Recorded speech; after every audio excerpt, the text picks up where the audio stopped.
the silver screen has featured some golden reads. Look at this! Welcome to WatchMojo.com, and today we're counting down our picks for the top 10 fictional books from movies. It has been my lifelong wish that this book would never be opened. For this list, we'll be concentrating on books that exist within film universes. This sort of thing ain't my bag, baby. One book, Swedish-made penis enlarger pumps and me. This sort of thing is my bag, baby. We're basing our choices on a mix of the book's design, its supposed content, as well as its importance to the plot of the movie it's in. But we will be excluding diaries. Stan's Grail Diary. Number 10, The NeverEnding Story, the NeverEnding Story franchise. But it's only a story. That's what I'm talking about. Based on a German novel, these films chronicle the story of a boy who finds a fictional book of the same name that is both a plot element and the setting for much of the action. What's that book about? Oh, this is something special. Set in the fantasy world appropriately named Fantasia, the NeverEnding Story is, as its title states, eternal. However, it is limited by people's imagination. Every creature of it is a piece of the dreams and hopes of mankind. Thus, the villain, who's called the Nothing, is representative of the unwillingness to believe in the fantastic and in one's dreams. And you must hurry, Atreyu. The Nothing grows stronger every day. Though it may be our first entry, the NeverEnding Story is unique in that its world is likely the most vast and wonderful of all the entries that follow. Put it back! That book asks too much of you. Number 9, Family of Geniuses, the Royal Tenenbaums. She wrote a book on the subject. Wes Anderson is attentive with every detail of his films, especially when it comes to what the French call mise en scène. And literary material is often a big part of the setting and surroundings in his movies. Raleigh and Dudley went on a lecture tour to 11 universities in the promotion of their new book. While there's a veritable library of made-up fiction and non-fiction to choose from in the Royal Tenenbaums, let alone the rest of Anderson's filmography, our pick had to go to this tell-all memoir by the matriarch of the Tenenbaum clan, Etheline Tenenbaum. How long have you been a smoker? 22 years. Well, I think you should quit. It's no secret that a majority of the family's dysfunction is derived from the favoritism and neglect practiced by her estranged husband, Royal. What's wrong with you? Damn. Ethel. Are you crazy? Ethel, baby. But Etheline's own high expectations for her children, of which her book is emblematic, have also contributed to their various neuroses and contribute to this book's significance. The gentleman in the blue cardigan, please. Number 8, The Hitchhiker's Guide to the Galaxy, The Hitchhiker's Guide to the Galaxy. The extraordinary story of The Hitchhiker's Guide to the Galaxy begins very simply. This film is based on a series of books in which we find the fictional book for which the entire franchise is named. The Hitchhiker's Guide to the Galaxy is an electronic guidebook that features contributions from many field researchers, such as Ford Prefect. The Hitchhiker's Guide to the Galaxy is a wholly remarkable book. It's primarily used as a way of explaining things about the bizarre locales of the universe and the people that the series' protagonist, Arthur Dent, encounters. My head is filled with questions, and I can assure you no answer to any one of them has ever brought me one iota of happiness. In the film, these explanations are brought to life in the form of creative animations, as well as voiceovers narrated by Stephen Fry. Space, says the introduction to The Hitchhiker's Guide, is big. Really big. In a world where things like space travel can result in you becoming a sofa, a little explanation, especially when it's entertaining, goes a long way. Ford? Yes. I think I'm a sofa. I know how you feel. Number 7, Isle of Naboombu, Bedknobs and Broomsticks. The Isle of Naboombu does not exist. Oh, it does too! The Isle of Naboombu is a children's story, which sets up the memorable middle portion of this musical fantasy that brings together live action and animation. Found by Paul in Professor Emilius Brown's house, it details the existence of the mysterious titular island that Miss Price, Brown, Paul, and his siblings travel to while in search of the medallion that's supposedly inscribed with a spell. But this isn't any ordinary children's book, as it appears to be prophetic and depicts events that happen to the group. You got the words for these spells out of some old book, you say? Well, more or less, I changed them round a bit. It also contains the spell they were looking for all along, which suggests that it may have some magic of its own. I still haven't mastered that spell. Number 6. Mr. Babadook, the Babadook. His name is Mr. Babadook, and this is his book.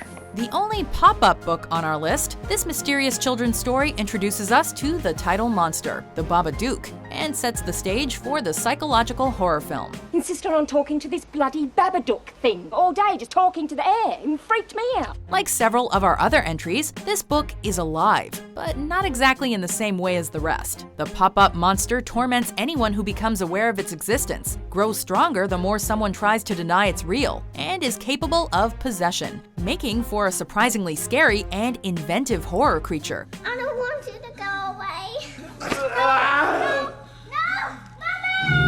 Critics have also claimed that the Babadook is representative of grief, since the protagonist, a widowed mother, shuns reminders of her husband's death, which adds to the book's complexity as a symbol in the film.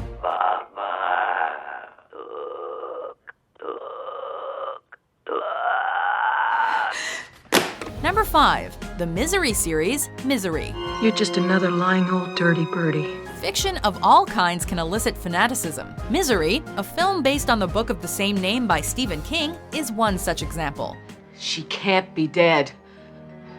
Misery Chastain cannot be dead. In both the book and the movie, Paul Sheldon is the writer of a series of romance novels starring a character named Misery Chastain. Annie Wilkes is his deranged #1 fan that ends up rescuing him from a car wreck. My name is Annie Wilkes. #1 fan.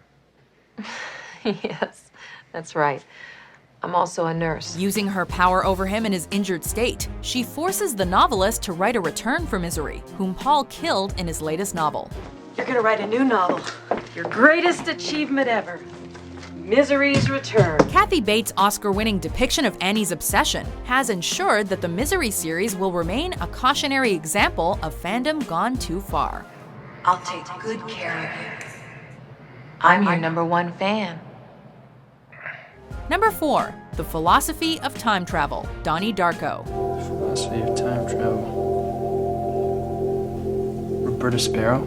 Written by ex-teacher Roberta Sparrow, who, during the timeline of the film, is an apparently doddering old crone, The Philosophy of Time Travel is a book detailing, surprise surprise, time travel, which is integral to Donnie Darko's plot. And there are chapters in that book that describe the stuff I've been seeing, and it can't just be a coincidence. After reading the book, Donnie comes to understand why so many strange things are happening to him, which allows him to eventually accept his fatal destiny. However, very little of the book's contents are actually revealed to the audience in the theatrical cut, but the director's cut, which came out 3 years after the movie's release, contains excerpts of the philosophy and science-heavy text, and makes the supernatural psychological drama significantly easier to understand. I've reached the end of your book, and there's so many things that I need to ask you.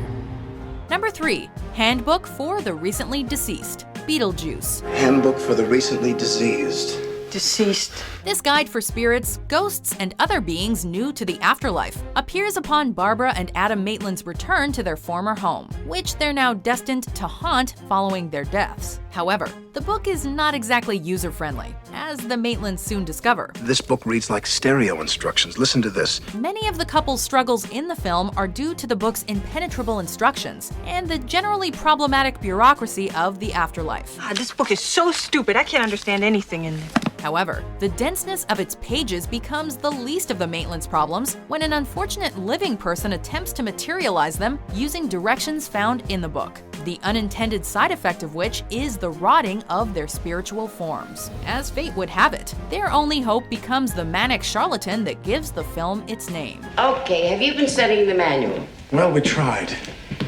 The intermediate interface chapter on haunting says it all. Number 2. Grays Sports Almanac, Complete Sports Statistics 1950 to 2000. Back to the Future Part 2. Grays Sports Almanac. An almanac seems like an odd thing to drive a film's plot, but drive it this one does. And not always on roads. Roads? Where we're going, we don't need roads. The Sports Almanac in question contains sports statistics and scores from 1950 through 2000, which, in one timeline, allows the McFly family's nemesis, Biff Tannen, to become a gambling kingpin who turns their town into a dystopian hellhole. Though we were tempted to include A Match Made in Space, the cheesy sci-fi novel written by Marty's dad. That book was more a result of the film's plot, rather than the object around which it revolves. He says this book will tell me the outcome of every sporting event till the end of the century. By contrast, it's only by destroying the almanac that Marty and Doc are able to set things right. Doc, I got it in my hand! Burn it! Which demonstrates its importance in Part 2. Doc! That newspaper changed! Before we reveal our number 1 pick, here are some honorable mentions. Chapter 1. You can call me Fingerling. It's not my real name. It came from a book I read as a child. In time, the brothers reached a river too treacherous to pass. But being learned in the magical arts, the 3 brothers simply waved their wands and made a bridge. Dragon classifications. Strike class, fear class, mystery class. Thunderdrum. This reclusive dragon inhabits sea caves and dark tide pools. Number 1. Necronomicon Ex-Mortis. The Evil Dead franchise. Oh, God. Look at this. Bound in human skin and inked in human blood, this grimoire, or book of magic, is the source from which much of the titular Evil Dead of this franchise originates.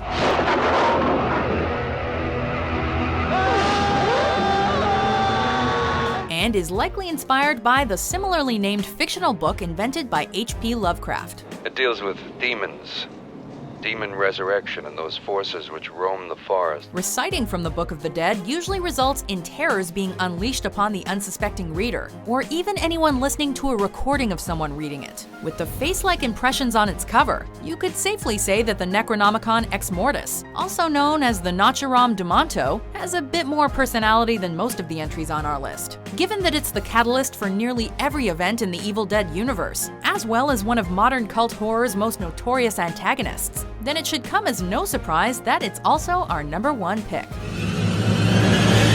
Groovy. Do you agree with our list? Yeah. What's your favorite fictional book from film? This thing reads like stereo instructions. For more top 10s booked daily, be sure to subscribe to WatchMojo.com.